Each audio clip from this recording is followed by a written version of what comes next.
Hi everybody. Today I'm going to be giving you a quick tour of my studio and my sketchbooks and my new office that I am in the middle of framing. And so yeah, that'll just get us started on the course.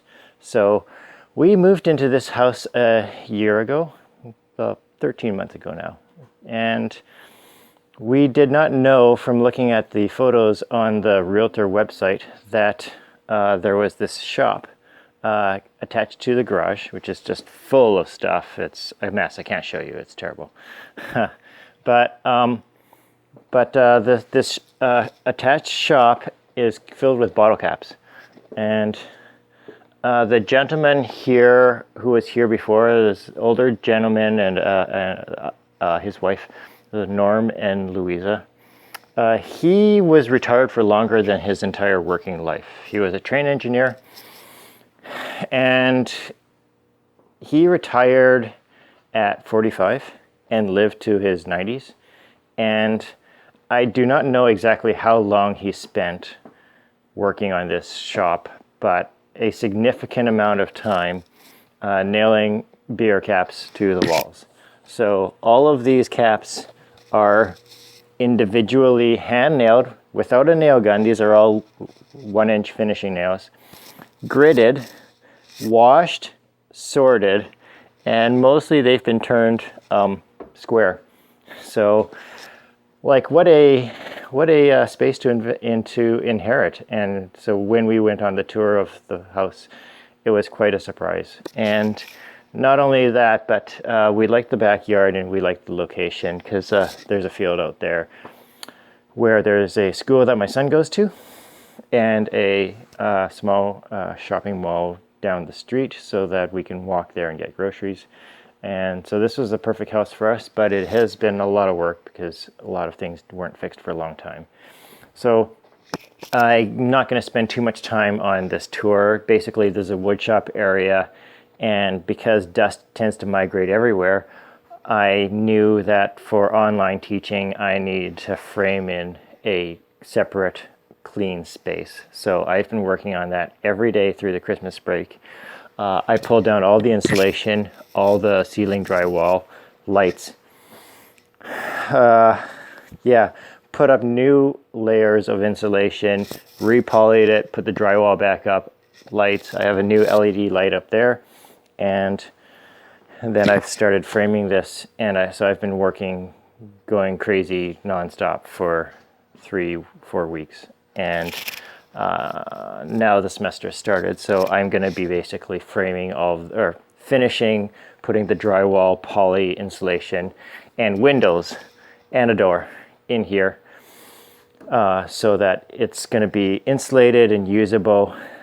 And I have light passing through from the office to the rest of this space here.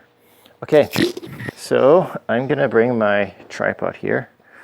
It's kind of hard to do this with one hand and then kind of talk, but I'm getting used to it. Okay, so this is now going to be my office. I have my dual monitors. I've got drawing supplies everywhere, and this all needs to get organized. Drafting table, paintbrushes.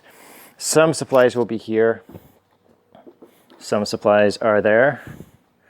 And then we have my sketchbooks. So I'm just going to take this, plop it into my tripod, and give you a tour of my sketchbooks. So a lot of the work in this course will just be drawn on large sheets of paper and pads of newsprint, and that's perfect for working on a larger scale, but I also have the sketchbook as part of the project, or part of the course. So my relationship with sketchbooks, it starts out in childhood because my mom got me and my brother to write in diaries for roughly 7 years every single day. So if you imagine 7 years, one entry every day, and I almost didn't miss any days because she wouldn't let us go to bed unless we had written 3 sentences about our day and what happened. So this is my very first one. Most of them are lost. I had like a stack that was like way bigger. So I had about 10 of these, and now I have 4. They got lost. But I'm just gonna readjust this so that it's a little bit closer. So yeah, 7 years and 1 entry every day. There's my baby teeth. So that's from February 11th, 1983. I've roughly calculated that I made over 3,000 entries into my diaries over that time period. And even though a lot of them are now lost, there must have been some kind of long-term impact on my desire to work in books and draw and document things, because then later on I was working in sketchbooks every day for years and years. So my mom was a big help in this because look at all this stuff that she's stuffed in. And there's more photos, and oh, there's a drawing of Santa.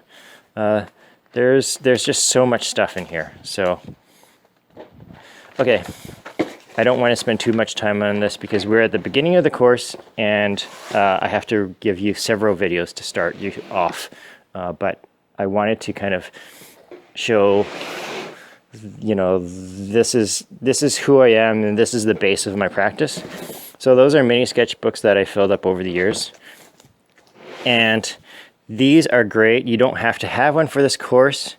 If you had one, you can definitely share with me, but I just think that they're a wonderful thing to have because they can fit into a purse or a small backpack pouch, or even like a large pocket, like a cargo pants pocket.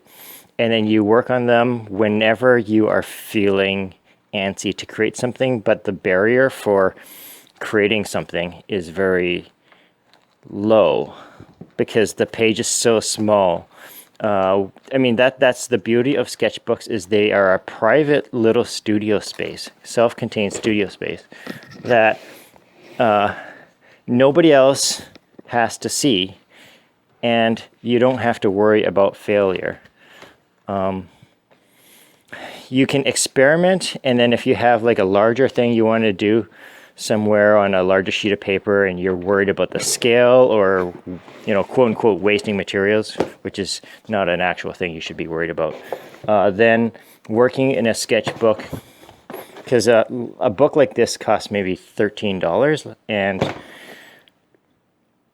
each sheet of paper is only pennies, so you can fail and learn from quote unquote failing, because there isn't really any actual failure here. There's just experimenting and learning. So if you make drawings that you don't like, you keep going until you make drawings that you do like. You don't give up.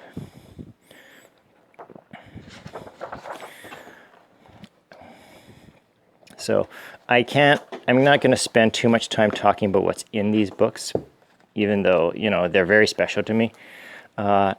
If you visit me on my office hours, we can go through them, and I can talk about things that I liked about them and what I've learned from working in sketchbooks. But I do want you to keep one, and 3 times a semester, I will get you to hand in sketchbooks virtually and drawing pads. So what I'm thinking is that we'll get you set up with your phone or another digital camera and make a video of just slowly flipping through your sketchbooks and your drawing pads that you've done, and then I will just be able to give you feedback, also be able to mark what you've done. Okay, so yeah, that's my sketchbooks. Okay, that's my 10-minute video on that, and Then we're going to just talk about about drawing and the first assignment.